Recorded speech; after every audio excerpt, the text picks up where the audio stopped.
kushumira phrase iyoyo kuti divine shaking. Then I came across in a social media as a confirmation a certain video yandakaona pane imwe miti handizivi kuti paingana chima yanganga yakaputirwa dust inofanira kunge iri nyika dziya dzinoita ice yokuti inobva yakotama.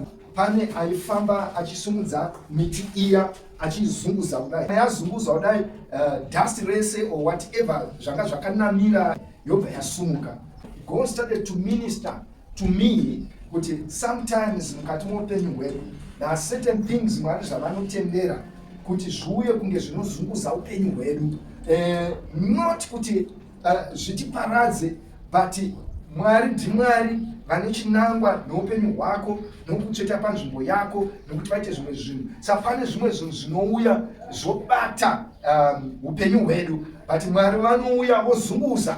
Kana vazunguza zvinoita kuti pave nokusumuka. So these branches aibva straight again, aibva free. So God started to speak to me kuti pane zvimwe zvinonamatira vanhu zvobata zvobva zvasunga upenyu hwanhu neprogress youpenyu hwanhu to extend yekuti munhu haachave nemaximum potential yavo. So ndinoda kushumira kusoko iroro pazuva ranhasi. Tichaverenga mascriptures angatipa relevance to this message, because there are two points dzandichasimbisa mudzidziso yanhasi. Number one, kuzunguzwa kwatinoitwa nokuda kwaMwari.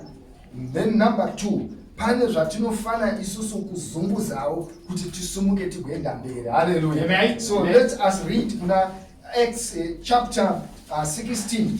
I want to draw a lesson from that scripture. Acts 16.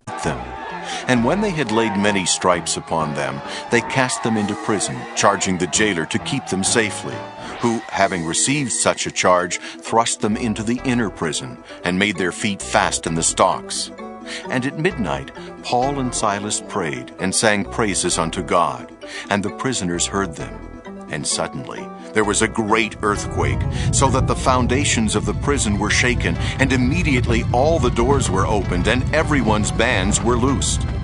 And the keeper of the prison, awaking out of his sleep, and seeing the prison doors open, he drew out his sword, and would have killed himself, supposing that the prisoners had been fled. But Paul cried with a loud voice, saying, Do thyself no harm, for we are all here. Story iripano ndoda kuti mutibate zvakanaka. I will give you the background.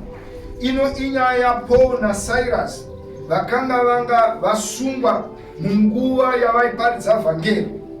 Saka vakaiswa mutorongo vachinzi varume ava vari kuvhiringidza guta. Paul had rebuked one of the slave girl akanga achinyepera kuti vanhu vaMwari ava vanzwei vanhu vaMwari ava. So to cut the long story short, vakazoita kuti vabatwa ndokusungwa ndokuiswa mutorongo. Vaiswa mutorongo imomo vakasungwa nemachain nezvese zvaiita kuti vasafamba because vaifana kuchengetedzwa. Mwari nokunzwisa kuti these people were innocent, these people vanga vane chinangwa, and the only person ane muitiro wakadaro ndesatani wokusunga vanhu vasina mhosva, wokubata vanhu nokuvaisa mutorongo vari kuparidza vhangeri is the devil. So God akauya with his own power usiku munguva dzeunge vaikurumbidza Mwari, vachinyengetera vachirumbidza Mwari. The power of God rakauya se-earthquake ndokuzunguza the foundation yeprison. Vanhu vese vanga vakasungwa vaine machain mumaoko nezvanga zvakavhara zvikava loosened, zvikabva. This was the power of God. Hallelujah. Amen. Iranga riri simba raMwari rakauya kuzunguza zvanga zvakabata varume. Saka zvine chokuita sei nesu pazuva ranhasi. Pandiri kutaura nyaya yekuti divine shaking, ndiri kuona upenyu hwedu. Paul na Silas tiri kuvaisa panzvimbo yakafanana nesu. We know you love God. Uri kutoshumira Mwari sezvauri pano nhasi. Sekushumira kwaita Paul na Silas, of course, avaiparidza. Vakasvika nguva yavairumbidza Mwari, innocently vachirumbidza Mwari wavo. But chiri kuitika pano ndechekuti Mwari variona kuti varume ava, they still have work to do. Rokuparidza vhangeri, they cannot remain in this chain. Now isusu tinotori nemagumo atakagadzirirwa naMwari. Iwe unotori nedestiny yawakagadzirirwa naMwari. Iwe zvawakatorongerwa naMwari nemhuri yako. But pane nguva yokuti Satan anouya kusunga vanhu vari kungozvishumirira Mwari, vasina zvavamhosva, vari kuzvikudzira Mwari, ongouya vachikweche machain nezvimwe zvinobata vanhu kuti vasaenda mberi. Now tinaye Mwari asingarambi akakotsira kudenga uko, asingarambi akatarira. Ndosaka ndichida kusimbisa hama dzangu kuti Mwari watinonamata usambofa wakafunga kuti ukupedza nguva kana kuti uchiona songe pane zvimwe zvisiri kuitika.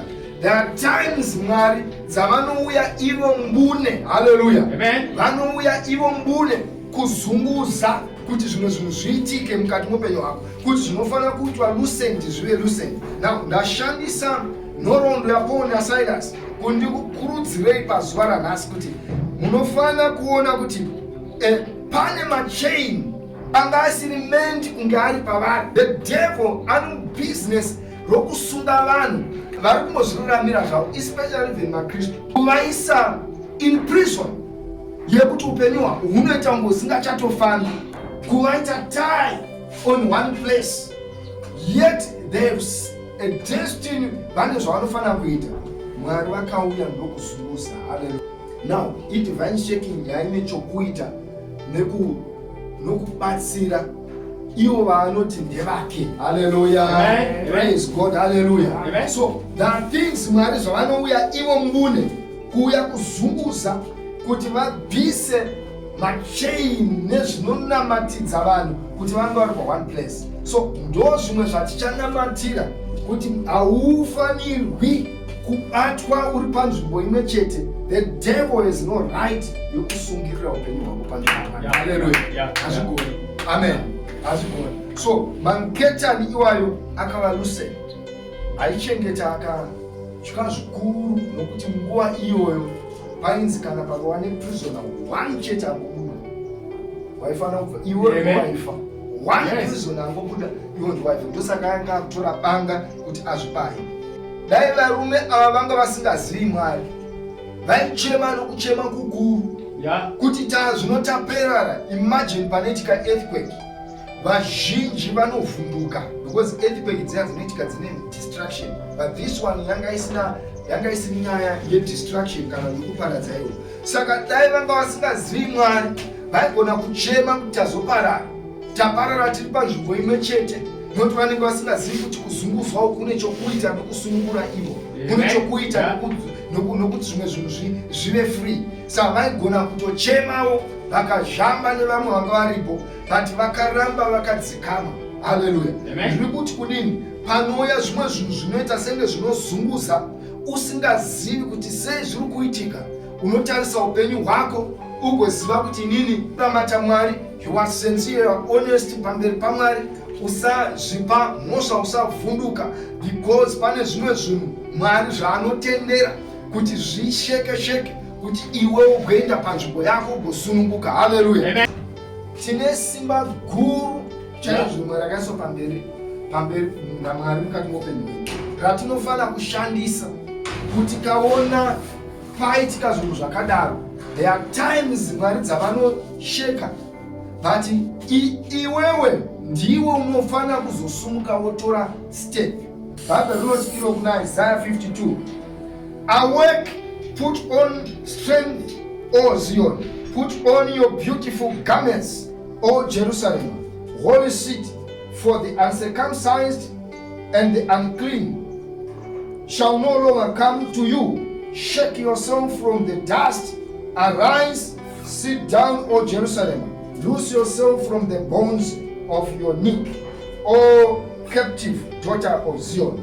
Isaiah 52 iri kutipa mumwe muenzaniso wekuti pane Mwari zvimwe zvinhu zvavanoita ivo, but pane pavanotaura kuti iwewe semwana wavo unofana kusumuka Zion Pametaura church. Of course, the context of the spirit that spent a mile deeper because it was the prophetic. But to draw a lesson, yekuti Mwari pano vaitipa a picture yekuti pane zvimwe zvinhu zvausingafani kutendera kuti urambe zviripo, ndiwo unofana kutosumuka. Bible shake yourself from the dust and arise. Ukaona zvimwe zvinhu zvaramba zvakabata zvakadzimba paupenyu hwako, you don't need to sit down. Doramba ndiripo ndichidemba ndiri panzvimbo 1, bandofana kuita sesoko rakauya sechiprofita, ndotora nhano dzakadai. Number 1, Bible roti put on your strength. Hallelujah. Amen. Ndiwo unototora simba. Kana tutaura nyaya divine shaking, harisi kubvisa participation yekukooperata nesimba raMwari. To put on your strength, kuisa simba. Ndinoisa sei simba pandiri? Ndinopfeka sei simba raMwari? Ndinopfeka simba nokunamata. Hallelujah. Amen. Ndikaona zvimwe zvinhu zvichida zvichizunguza upenyu hwangu, zvakanamira paupenyu hwangu, ndini ndinofana kutosumuka ndopfeka simba. Simba haruyi nekuchema, haruyi nokutarisa, rinouya nokunamata. Hallelujah. Praise God. Hallelujah. Then number 2, vakati put on your beautiful garments. Pane time yekuti Satan anouya kukushumira agokuudza kuti zvinhu hazviendeki, agokupa kuti upfeke gauni rekutsvatsitsi, rekuramba wakagara, rekuramba uchinzi hauna kwaunoenda, garment rine epicha isiriyo. Isareva mbatya dzekunze idzi. Hallelujah. Riri kureva kuti you need to arise and wosumuka mukuva munhu anonzwisisa kuti ini ndina Mwari mwina mweya mutsvene. Hallelujah. Ndini ndinotopfeka garment iroro kuramba kuti hazviiti Satani haundipfekedzi garment iri. Hallelujah. Wasana anoramba achikupfekedza garment iroro. Number 3, I will shake myself from the dust. Kutoramba. Hallelujah. Amen. Upenyu huno kunamata Satani akatosonawo maKristu, asi ndino ndinotoita nharo. I will shake myself from the dust. Kuti aiwa hazvigona zvirambi zvakadaro. Hallelujah. Upenyu hwangu haurambi hwakadaro. Zvinhu hazvirambi kuramba zviri panzvimbo imwe chete. Hallelujah. Titesei pazuva ranhasi. Ndini ndinotosumuka. Pane time yekuti you don't need to look left right, unofana kuramba wakatarisa mberi wosumuka, then you shake off from the dust. Ndiwo unotozviita. Number 4, ndinofana kuita loose myself from the bones. Tikubata Paul pamadzi from the neck, the bones from your neck. But loose yourself from the bones of your neck. Pane majoko anopfekedzwa upenyu hwedu naSatani. But pano undiwo unotonzi loose. Panapa Mwari pavaitaura vachitaura prophetically to Israel, to Zion, which is also the church. Vaitotaurawo nekwauri. Pane time yavakauya, pane time yavanouya vozunguza. But pane time wo zvakare yaunoti I have to loose myself from these bonds. You don't have to be in denial. Ugoni kukunda chinhu chaunofunga kuti hachipo. Pane chinhu chaunofana kukonfuranda kunyatsogara kuti right, chinhu ichi chiripo zvishoma. Kana iri problem iripo, hauti haipo. Ndosaka Jesu aiti pane imwe nguva unoda kuti uitirei, uchii chiri kunetsa munhu otaura obva aporesa, obva anzi nokutenda kwako kwakuporesa, nokuti haurambi unokonfuranda, unofana kusheka. Hallelujah.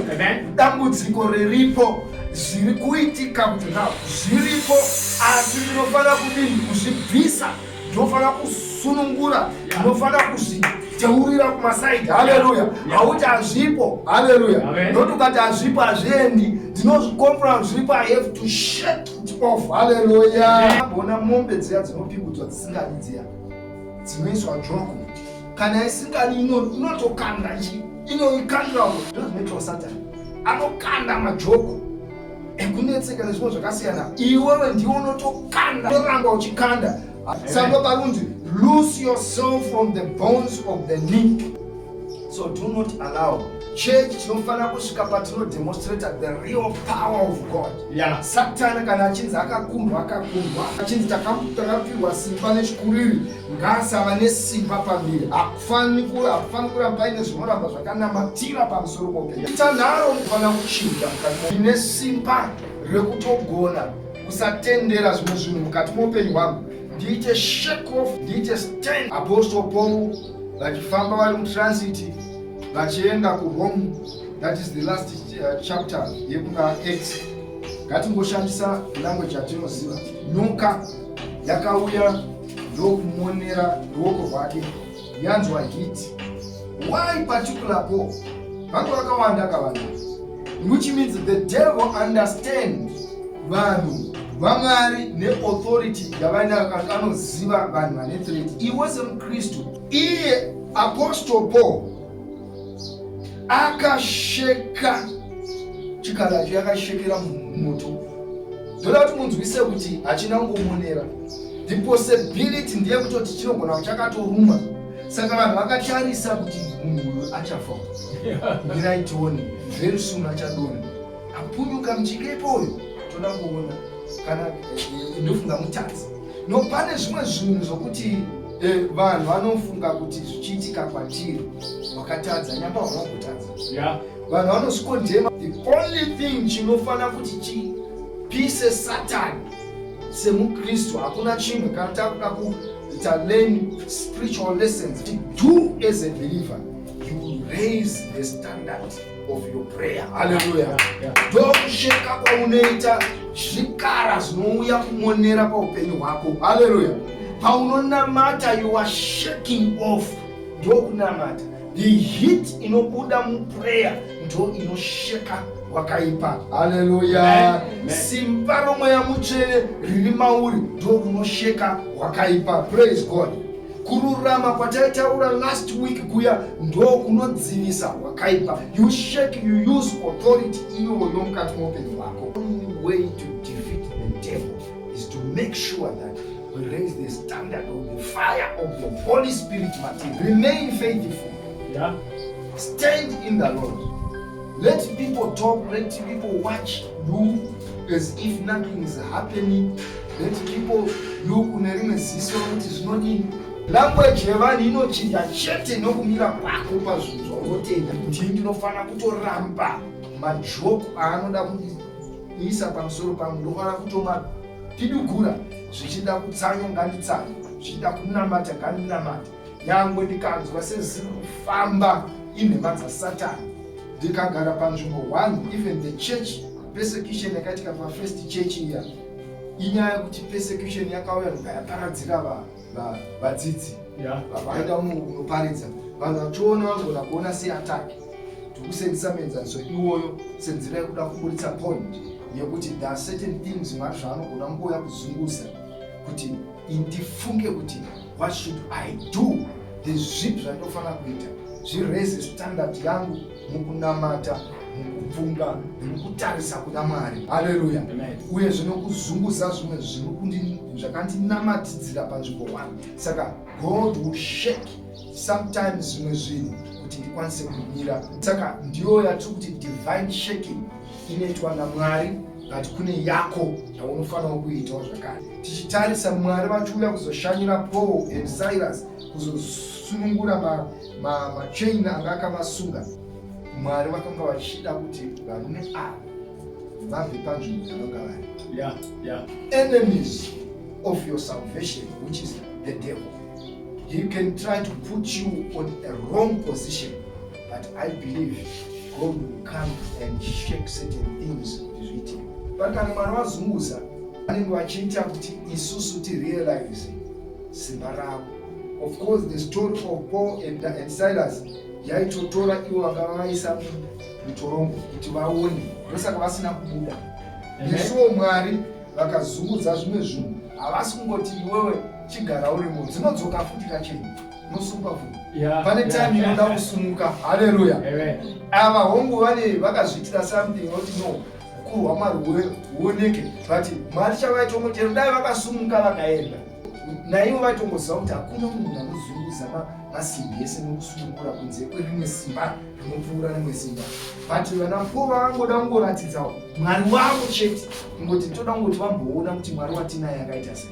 Asi mwari chavanga vaitira ipapo mupfungwa dzamwari dzaiva dzekuti Paul naSilas ndazunguza izvo kuti sumukai mudini muende, you are not supposed to be here. Hallelujah. Saka there are places dzatisingafanira kunge tiri, position mukati meupenyu hwako yasingafanira kunge uri, mararamiro ako aunonzwa kuti aya tagarisa zvisina kusununguka kazisununguka. Nemunamato miviri chete, munamato wokutanga watoda kuti uite, tisatya Mwari kuti vazunguze zvimwe zvinhu, kutova kuti Mwari zunguzai, fana kushekwa zvishepe zvinofana kumira zvimire, chinomira panozva usingazivi kuti izvi zvakanamatira izvi.